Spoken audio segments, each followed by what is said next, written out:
আসসালামু আলাইকুম। সবাইকে আমার চ্যানেলে স্বাগতম। আশা করি সবাই ভালো আছেন। আজ আমি আপনাদেরকে যে ভিডিওটা দিচ্ছি এটা হচ্ছে কাউকে বিতাড়িত করা বা কাউকে তাড়িয়ে দেওয়া। এটা হিন্দি ভাষায় একটা নকশা দিব। আপনি যদি আপনার বাড়িঘর থেকে কাউকে বিতাড়িত বা তাড়িয়ে দিতে চান তাহলে এটা প্রয়োগ করতে পারেন।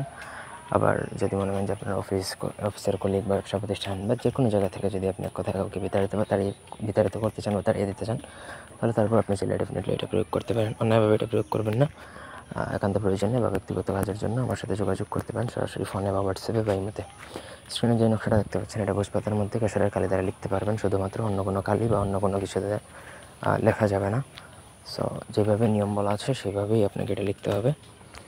লেখার পর নিচে যার জন্য প্রয়োগ করবেন তার নাম, সে ছেলের পিতার নাম, মেয়ের মাতার নাম এবং তার অ্যাড্রেস, যেখান থেকে সে বিতাড়িত হবে ওইটার অ্যাড্রেস লাগবে।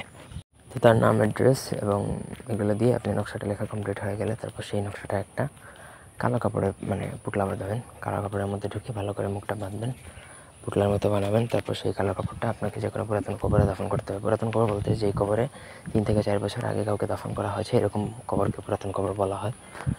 সেই কবরে দাফন করতে হবে। পুরো কাজটা আপনাকে শনি বা মঙ্গলবার দিন করতে হবে এবং রাত্রিবেলা কাজটা কমপ্লিট করতে হবে। দিনের বেলা এই ধরনের কাজ হবে না।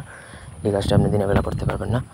আপনি প্রপার যদি ভাবে করতে পারেন এবং সাহসিকতার সাথে করতে পারেন তাহলে আপনার কাজ 100তে 100 হবে। এই কাজ জীবনে মিস্টেক করবে না। কিন্তু কাজের মধ্যে যদি কোনো ভয় ভীতি যদি নিয়ে আসেন তাহলে আপনার কাজ নেওয়া হতে পারে, আপনার নিজের ক্ষতি হতে পারে। এগুলা হিন্দুদের নকশা মূলত।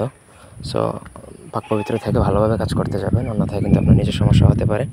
তো আশা করি বুঝাইতে পারছি। এই ছিল আজকের ভিডিও। ধন্যবাদ সবাইকে সাথে থাকার জন্য। আল্লাহ হাফেজ।